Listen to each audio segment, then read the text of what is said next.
ఓం మహాగణాధిపతయే నమః. ఓం గురుభ్యో నమః. ఓం శ్రీమాత్రే నమః. అరుణాం కరుణాతరంగితాక్షీం ధృతపాశాంకుశపుష్పబాణచాపాం అనిమాదిభిరావృతాం మయూకైః అహమిత్యేవ విభావయే భవానీం. శ్రీమాత్రే నమః. మనం ఈరోజు దక్షిణాయనం ప్రారంభమై 6 నెలలు ఉంటుంది. ఈ 6 నెలలు కూడా ఏ లగ్నాల వారు, లగ్నం తెలియదు రాశి వారు ఎటువంటి పరిహార మార్గం చేసుకుంటే మీ మీ యొక్క పూర్వజన్మ కర్మలు తొలగుతాయి, అదొకటి.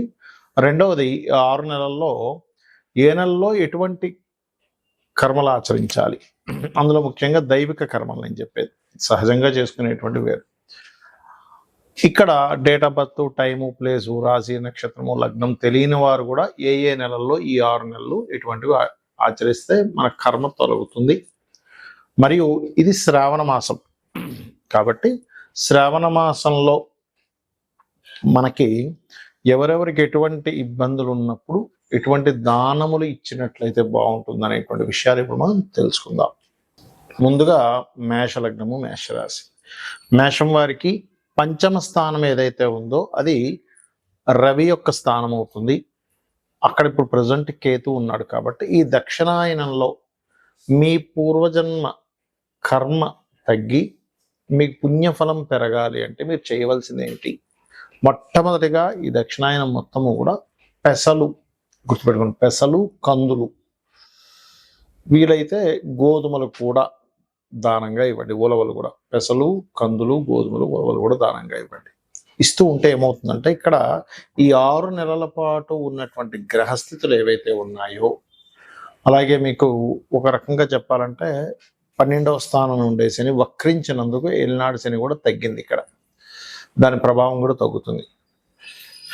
మీరు పంచమ స్థానంలో కేతు ఉన్నందుకు సూర్య భగవాను చూస్తూ, సూర్యుడికి అర్ఘ్యం వదులుతూ, సూర్య నమస్కారాలతో పాటు ఆదిత్య హృదయంతో పాటు గణపతిని గనక ఆరాధించినట్లయితే మీకు ఏవైతే చిక్కులు ఉంటాయో, ఏది అప్పుల వల్ల కానివ్వండి, ఉద్యోగం వల్ల కానివ్వండి, కోర్టు కేసులు కానివ్వండి, గొడవలు కానివ్వండి, ఇవన్నీ కూడా తొలగుతాయి.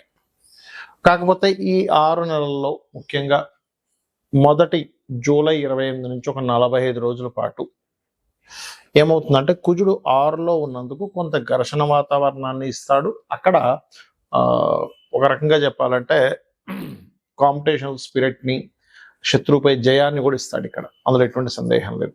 ఇందులో ప్రత్యేకంగా మీకు ఈ ఆగస్ట్ 15వ తేదీ నుంచి సెప్టెంబర్ 15వ తేదీ మధ్యలో మీకు ఈ దక్షిణాయనంలో సూర్య ఉపాసన మరింత బాగా పనిచేస్తుంది. పంచమ స్థానంలో ఉండేటువంటి రవి మీ లగ్నానికి శుభుడైనందుకు అక్కడ ఎంత మీరు సూర్య ఉపాసన చేస్తే, అంటే చూడండి, మనకి లలితా సహస్రనామాల్లో ఒకటి ఉంటుంది ఏంటి, మనకి ఆ యొక్క దేవి భాగవతంలో ఎవరైతే అష్టమి, నవమి, చతుర్దశి రోజుల్లో నన్ను ఆరాధిస్తారో విశేషమైనటువంటి అనుగ్రహాన్ని ఇస్తాను, ఎలా అయితే అమ్మవారు చెప్పిందో, ఏదైనా తన యొక్క పంచమాధిపతి తన స్థానంలోకి వచ్చినప్పుడు మరింత అద్భుతమైన ఫలితాలు వస్తాయి. అది చేయడం వల్ల సంతానహీనత తొలగిపోతుంది. అదేవిధంగా రాజకీయంగా ఎదుగుదల ఉంటుంది మేషం వారికి. ముఖ్యంగా ఆగస్టు 15 నుంచి సెప్టెంబర్ 15 మధ్యలో చేసేటువంటి ప్రక్రియల వల్ల ఇది చెయ్యండి, ఖచ్చితంగా బాగుంటుంది.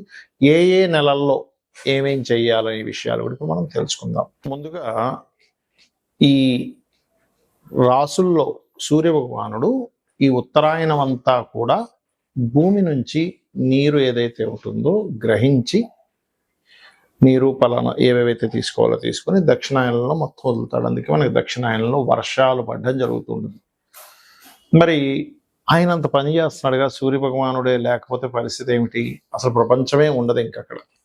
అలాంటప్పుడు ఆయనకి కృతజ్ఞతగా 6 నెలల పాటు 6 విధములైనటువంటివి మనం పాటించాలి. మీది ఏ నక్షత్రం అయినా, ఏ లగ్నమైనా, ఏ రాశి అయినా సంబంధం లేదు.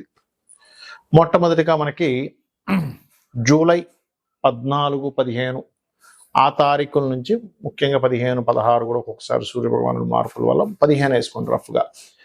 జూలై 15 నుంచి ఆగస్టు 15 మధ్యలో సూర్యుడు కర్కాటక రాశిలో ఉన్నప్పుడు ఎంత మీరు సూర్యుడికి అర్ఘ్యం వదిలితే మీ రాశి ఏదైనా నక్షత్రం ఏదైనా మీకు అంత చక్కటి ఫలితాలు వస్తాయి. అందులో ముఖ్యంగా గండములు తొలగుతాయి, గుర్తుపెట్టుకోండి, సూర్య భగవానుడికి చేసేటువంటి ఈ యొక్క ప్రక్రియ వల్ల.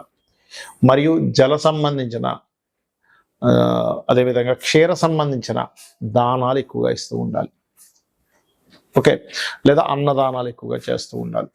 గోవులకి ముల్లంగి తినిపించడం మరియు కీరా లాంటివి తినిపించడం, ఈ సేవలు ముఖ్యంగా జూలై 15 నుంచి ఆగస్టు 15 మధ్యలో మీకు విశేషమైనటువంటి యోగాన్ని ఇస్తుంది. ఎందుకంటే మన యొక్క పూర్వజన్మ కర్మని తొలగించేటువంటిది ఏదైతే ఉంటుందో దేవత ఆరాధనలో సూర్య భగవానుడికి ప్రధాన పాత్ర.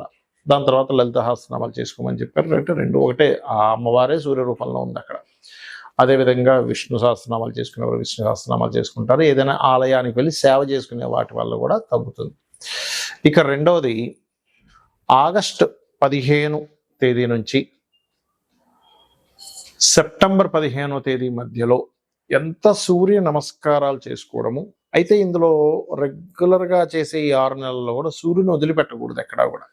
మరియు గణపతి యొక్క ఆరాధన, సూర్య రాశుల్లో కేతు ఉన్నాడు కాబట్టి ఖచ్చితంగా పాటించాలి, గుర్తుపెట్టుకోండి. అందులోని ప్రత్యేకంగా ఆగస్టు 15 నుంచి సెప్టెంబర్ 15 మధ్యలో ఎక్కువగా మీరు హోమాది కార్యక్రమాలు, అందులో ముఖ్యంగా సుదర్శన హోమం చేయించుకోవడం చాలా మంచిది. ఇక సెప్టెంబర్ 16వ తేదీ నుంచి అక్టోబర్ 16వ తేదీ మధ్యలో మీరు వీలైనంత మట్టుకు గుర్తుపెట్టుకోండి, దానములు ఇవ్వండి.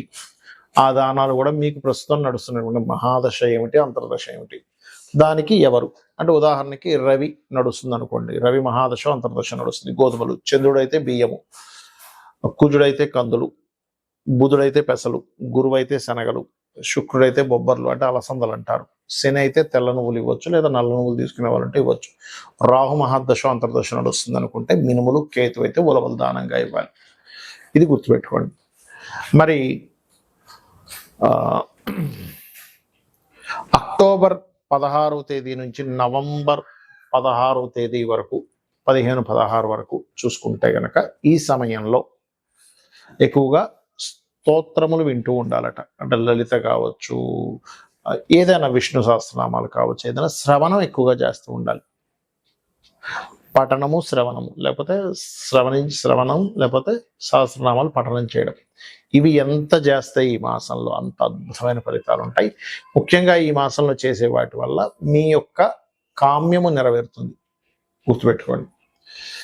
దీనికంటే ముందు నెలలో చేసిన దానివల్ల రోగ నివారణ అంటే రోగం తగ్గుతుంది, అప్పులు తగ్గుతాయి. దానికంటే ముందు సూర్యుడు కర్కాటక మన సింహరాశిలో ఉన్నప్పుడు అంటే ఆగస్టు 15 నుంచి సెప్టెంబర్ 15 మధ్యలో చేసినప్పుడు రాజయోగం పడుతుంది అని చెప్తూ ఉంటారు. అలాగే ఇక్కడ మీకు నవంబర్ 15వ తేదీ నుంచి డిసెంబర్ 15 మధ్యలో అంటే ఇది 5వ నెలకు వచ్చేసాం మనం. ఆ సమయంలో కూడా జలతర్పణములు కొంతమంది చూడండి రాత్రిపూట చేస్తూ ఉంటారు. కొన్ని సాధనలు, కొన్ని అమ్మవారి సాధనలు కొన్ని ఉంటాయి, దశమహావిద్యలవి నిగూఢంగా, అంటే ఇంకెవ్వరికి సంబంధం లేకుండా కొంతమంది గుహల్లోకి వెళ్ళిపోయి లేకపోతే ఒక రూమ్లో కూర్చొని నిగూఢంగా అలా సాధన చేస్తుంటారు. అటువంటివి బాగా యోగిస్తాయి. ప్లస్ తర్పణాలు, అందులో పితృతర్పణాలు చేయడం ఇంకా మంచిది. ఈ ప్రతి నెల అమావాస్యకి వీలున్నప్పుడల్లా నిత్య తర్పణాలు కూడా చేసుకోవచ్చు. ఇక్కడ ఇంకా ఎక్కువగా బాగా యోగిస్తుంది. అలాగే డిసెంబర్ 14 నుంచి జనవరి 14-15వ తేదీ వరకు కూడా ఇక్కడ ఎక్కువగా హోమాలు ఎక్కువగా చేస్తూ ఉండాలి, గోసేవ ఎక్కువగా చేస్తూ ఉండాలి. వీలైతే మీరు హోమంలో కూర్చోలేకపోతే కనీసం హోమం జరిగే దగ్గర నెయ్యిని దానంగా ఇవ్వండి. అక్కడ అంటే నెయ్యిని మీరు ఏదో దానం ఇస్తున్నారని ఫీల్ అవ్వకుండా, నాకు ఈ భగవంతుడు ఈ యొక్క అవకాశాన్ని ఇచ్చాడు అనేటువంటి భావనతో ఇవ్వండి. ఇక శ్రావణ మాసంలో శ్రావణ శుక్రవారాలు, సోమవారాలు, శనివారాలు, మంగళవారాలు ఉంటాయి. కుజదోషం ఉన్నటువంటి వారు శ్రావణ మంగళవారాలు చేసినట్లయితే ముఖ్యంగా స్త్రీలకి ఆ యొక్క దోషము తగ్గుతుంది. వివాహం అవ్వట్లేదు, కుజదోషం వల్లే అవ్వట్లేదు అంటే వేరేవి కూడా చూసుకోవాలి. శుక్రవారాలు చేసేటువంటి వారికి ప్రధానంగా ఇక్కడ మరొక విషయం ఏంటంటే, ఇక్కడ చాలా మంది ఈసారి ఏంటండి 3వ వారం చేసుకోవాలట అంటే పౌర్ణమికి దగ్గరగా ఉండేటువంటి వారాన్ని చేసుకోవాలి. అది అందుకని 3వ వారం వచ్చింది ఈసారి. దానివల్ల లక్ష్మీ ప్రాప్తి. శ్రావణ సోమవారాల వల్ల మానసిక ప్రశాంతత లభిస్తుంది. కొంతమంది శ్రావణ శనివారాలు కూడా చేస్తారు, దానివల్ల శని దోషాలు తగ్గుతాయనేటువంటి ప్రతీక. అయితే ఇవి మీరు భక్తి శ్రద్ధలతో, భక్తి శ్రద్ధ భావన నిరంతరం చేయడం, ఉన్నారనేటువంటి భావనతో చేయడం చాలా ముఖ్యం. చాలా మంది ఉంటారు ఏమంటే చాలా పూజలు చేస్తున్నాం, చాలా యజ్ఞాలు చేస్తున్నాం, చాలా హోమాలు చేస్తున్నాం, చాలా దానాలు చేస్తున్నాం, ఏమీ అవ్వట్లేదు, మీరు ఏమీ అవ్వట్లేదు అని మనసులో ఎప్పుడైతే మననం చేస్తూ ఉంటారో, మననాత్రాయతే ఇది మంత్ర, అంటే మనం ఏదైతే మననం చేస్తామో అది మంత్రంగా పనిచేస్తుంది. కాబట్టి కృతజ్ఞతా భావనతో చేయండి, అన్ని విధాలా బాగుంటుంది. ఆ లలితాంబిక అమ్మవారి యొక్క అనుగ్రహం కూడా మీకు కలగాల మనస్ఫూర్తి కోరుకుంటూ శ్రీమాత్రే నమః.